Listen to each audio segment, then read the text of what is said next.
Hey, what's going on, Weavers? Tim here again, and in this video we will be reviewing the Kyoto Ghost Basecamp watch by UNDONE Watches. I made a really cool Conquistador strap for this watch in my previous video, so feel free to check that one out if you haven't already. That being said, let's have a closer look at this Kyoto Ghost Basecamp. So first off, this is how the watch shows up in this very nice cloth covered box that has the date of purchase written on it alongside with some specifications. Has a nice leather button clasp to secure the box, and you can slide the watch out. So these are very nice touches that to me show a lot of love and care that has been put into this product down to the unboxing experience.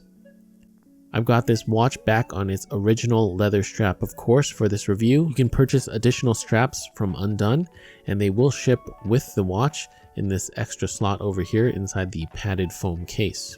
Now, getting to the watch, as stated, this is the Kyoto Ghost Basecamp watch, and after learning more about this watch, it was created with inspiration from vintage divers' watches, not a particular homage to any specific watch, but UNDONE has created their own design based on those aspects. Starting off with the case, we've got a bronze case that is actually a strengthened copper alloy bronze, which means that it's wear resistant and has very good corrosion resistance. This of course will patina as the oils from your skin react to the alloy, and I think that makes the watch look even better with time.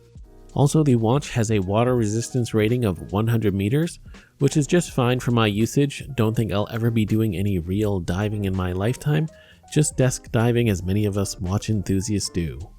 But for washing my hands and doing things like dishes, I won't have to worry about the watch getting a little wet. This being a vintage diver watch inspired piece, we do have a coin edge rotating bezel that is bi-directional and clickless, which many may find odd as most, if not all, dive watches these days have clicks. But this being a vintage inspired piece, UNDONE decided to go with the same specifications a vintage timepiece would have. So the bezel is very solid feeling, doesn't have any play in it, and is quite easy to manipulate without feeling too loose or anything like that. So they definitely nailed that aspect. On the side we have an octagonal screw down crown, which is very easy to manipulate, and you can see that it is also signed. And after unscrewing the crown in the first position, you can hand wind the watch. There is a ghost second position, as there is no date complication on this watch. And the third position allows you to set the time, and as you can see, we also have hacking.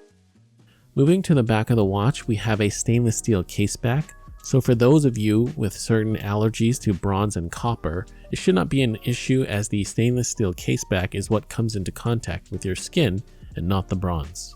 Looking at the movement of the watch, this watch holds the Seiko NH35A automatic movement, as you can see through the display caseback. This is a very common movement for micro-brand watch companies. This movement has a 42-hour power reserve, supports hacking and hand winding. The NH35A is a very widely used and reliable movement. Based on my experience, I've had an average of maybe +1 seconds every 24 hours, which to me is very acceptable. Now getting to the crystal on this watch, we have double-domed Lexan polycarbonate, which gives the crystal that sort of raised bubble look from the side. This does create a very unique look for the watch. However, one downside I will say is that it's very reflective. It's even more reflective on camera, a bit less in person. It doesn't hinder the legibility of the watch, but it doesn't exactly help either. Finally, getting to the dial. This dial, and actually everything else about this watch, makes it the most unique watch in my collection. We have what appears to be a California dial, but instead of Roman numerals at the top half of the dial, we have 4 Japanese kanji characters. I'll have the explanation of those in the description box below, taken from the UNDONE website, and of course the usual Arabic numerals on the bottom half. We've got Mercedes and sword style watch hands and the sweeping seconds hands. The numerals, indices, kanji characters, and watch hands are all loomed, which show up quite decently in the dark. I don't have any issues telling time in low light conditions as long as the loom was able to be charged up.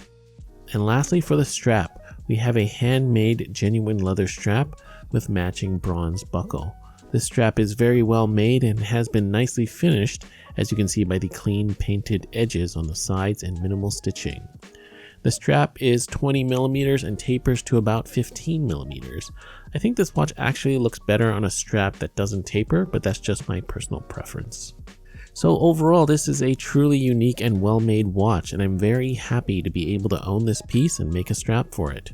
I love the way it looks and wears, and I think I'll be enjoying it for years to come. So don't forget, if you didn't see the Conquistador watch strap I made for this watch, check out the link in the video as well as down below. You can apply that tutorial to just about any watch, of course. Again, a huge thank you to UNDONE Watches. If you're interested in checking this watch out for yourself, I'll provide a link in the description box down below on where to get the watch. That being said, a huge thank you as well to all my Patreon supporters. If you want access to exclusive tutorials as well as our Discord server, feel free to check out my Patreon page. Link in the video cards as well as down below. You can join for as little as $3 a month. You can also support this channel by liking the video and commenting. Also, feel free to subscribe if you haven't already. If you enjoyed this video, feel free to check out what I have to offer on the rest of my channel.